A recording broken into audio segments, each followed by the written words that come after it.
United States Part 3. The mindset that helps you pass the U.S. citizenship test with confidence. Welcome back to Citizenship Confidence Live, David.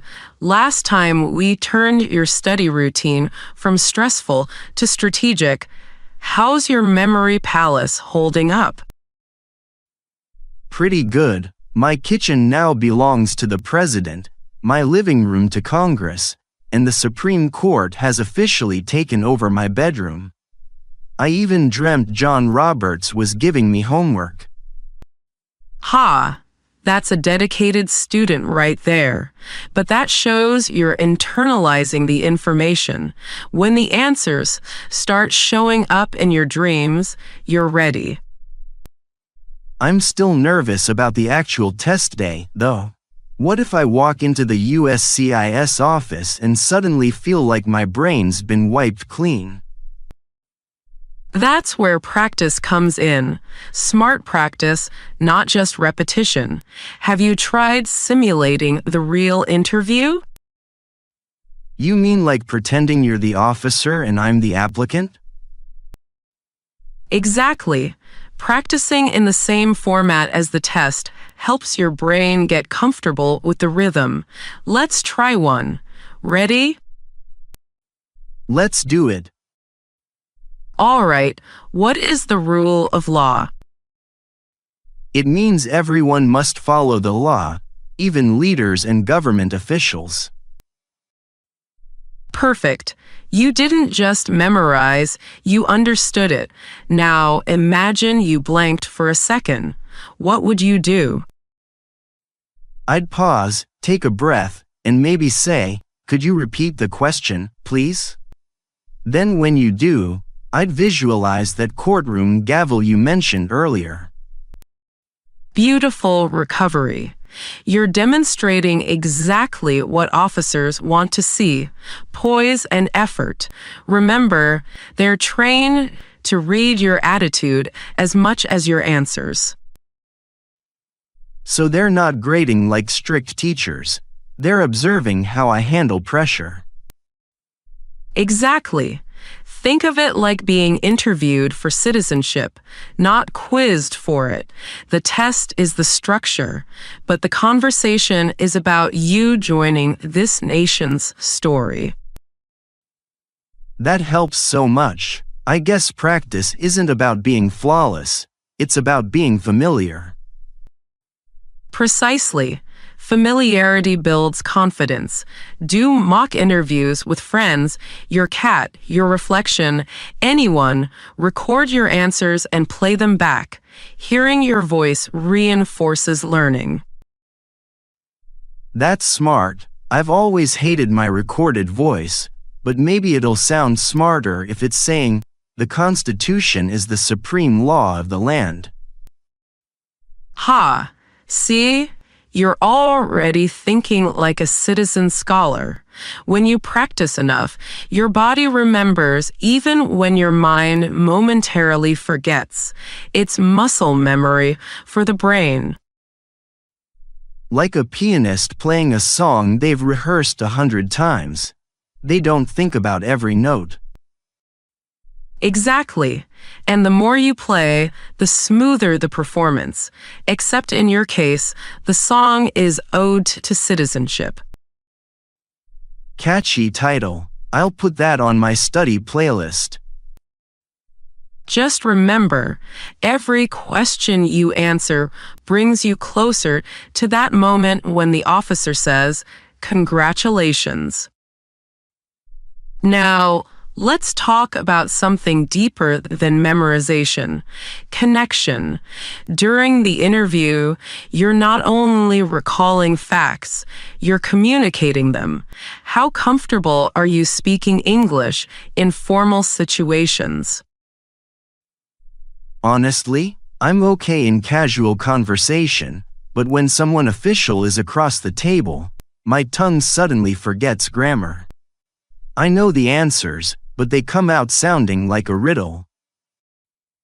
Totally normal. The key is clarity, not perfection. The officer doesn't expect fancy vocabulary or perfect accent. They just need to understand you. If you speak calmly and clearly, you're golden.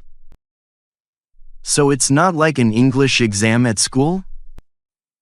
Not at all. The English portion is integrated naturally into your interview. The officer evaluates your comprehension through basic questions like, "How are you today?"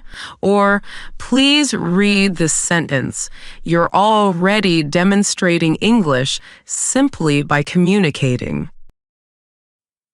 That's comforting. I always imagined it like a grammar interrogation. Oh no, think of it more like a friendly exchange. The officer might say, "What did you do this morning?" They just want to see you understand and respond. It's your chance to relax and connect. That helps. But what if nerves make me stumble on a word? Then laugh gently, correct yourself, and move on. Humor and humility are powerful tools. One of my students once said, "I'm very nervy." "No, I mean nervous." The officer smiled, and that broke the ice.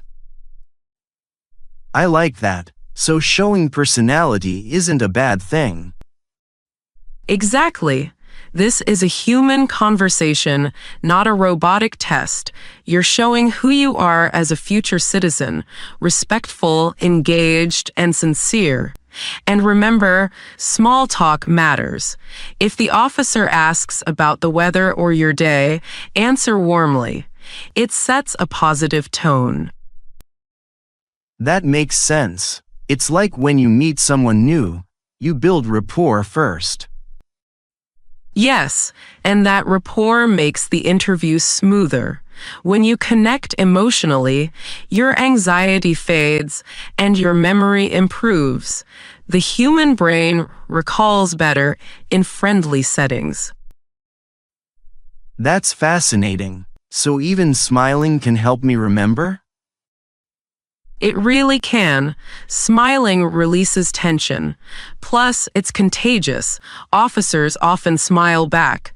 That's when the conversation feels like teamwork instead of a test. You know, I've started noticing that studying for this test is teaching me more than history. It's teaching me confidence. That's the beauty of it.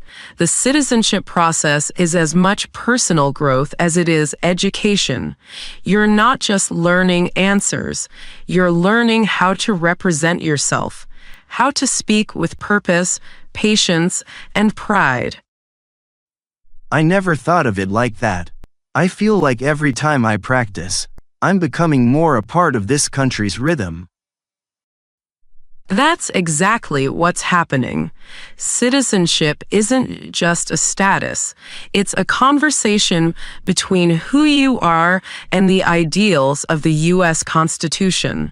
And every time you speak those answers, you're participating in that dialogue. That's really inspiring. I think I'm starting to love this process instead of fearing it. That's the transformation, David. You've moved from fear to fascination. Once that happens, forgetting becomes almost impossible, because now every answer means something to you personally. We've come full circle today. You started worried about forgetting an answer, and now you sound like someone who could teach the test. How do you feel about the journey? Honestly, proud. A few weeks ago, I thought the citizenship test was this mountain I'd never climb. Now it feels like a trail with scenic stops along the way. Every question tells a story, and I actually enjoy studying. That's the best compliment to the process. You've turned anxiety into curiosity. And that's exactly what makes a great citizen, someone who keeps asking, learning, and growing. You know what changed it for me? realizing that forgetting isn't failure. It's just a signal to look at the information differently. Beautifully said. Forgetting is your brain's way of saying, teach me again, but this time with meaning. When you approach study with emotion and context, memory follows naturally. I think my favorite part was when you said the test isn't a quiz, it's a conversation about joining the American family. That totally reframed it for me. I'm glad, because that's what naturalization really is. An invitation, not an interrogation. You're proving not that you're flawless, but that you're ready to participate. That makes me think of one of the questions. What is one promise you make when you become a United States citizen? The answer is to be loyal to the United States, right? That's right. But think about what loyalty means. It's not blind obedience. It's dedication to the country's ideals, freedom, equality, and justice. So when you say you'll be loyal, you're promising to uphold those principles. That gives me chills. I never realized how meaningful that line is. Exactly. The test is full of those quiet promises. When you understand the heart behind each one, you carry them with you for life. That's the real reward. You've made the test feel less like memorizing facts and more like learning the lyrics to a song I'll keep singing as a citizen. What a perfect image. The citizenship process is like learning America's anthem, not just the national one, but the living anthem of its values. Every citizen adds their own verse. So even if I forget a lyric now and then, the melody keeps going. Exactly. You don't need perfection, you need participation. And now you've got both heart and skill. I can't wait for test day. I'm still a little nervous, but it feels like the good kind of nervous. The kind that says, you're ready. And you are. Remember, if you blank on one answer, breathe, smile, and move forward. One forgotten answer doesn't erase your preparation. You've built understanding, and that always shines through. I'll keep that in mind. I feel like I owe you a lot for helping me see the bigger picture. You did the hard work, David. I just helped you find the light switch. That's the best kind of teaching. Before we wrap up, let's summarize for anyone studying out there. Don't panic if you forget. Pause, breathe, ask for repetition. Use images, stories, and humor to make answers stick. Practice with mock interviews until you feel at home with the format. Remember, the test is a conversation, not a trap. And above all, connect to the meaning behind every answer. That's the best checklist ever. I think I'll tape it above my study desk. Do that and add a note that says, I belong here because you do. Citizenship isn't the end of your journey. It's the beginning of your contribution. That means a lot, Andrea. This whole talk has been more than preparation, it's been inspiration. Then my job is done. When you walk into that uscis office, remember every moment we've shared here. You're not just answering questions, you're stepping into history. And if I forget one answer, I'll remember your advice. Stay calm, stay human, and keep singing the song. Exactly. You're ready for your finale, David. The day you raise your right hand and take the oath of allegiance. That's when everything you've learned becomes real. I can already picture it. And when they say, congratulations, You are now a United States citizen. I'll think of this moment and smile. That's the moment we've been building toward. And when it comes, you'll know you didn't just study for a test. You prepared for a new chapter. Thank you, Andrea, for the lessons, the stories, and the laughter. My pleasure, David. And to everyone listening, remember, even if you forget an answer, never forget why you're doing this. Citizenship isn't about memory. It's about meaning. Keep studying, keep believing, and one day soon, you'll be the one saying, I did it. And I can't wait for that day. Then it's settled, you're ready. Welcome, future citizen.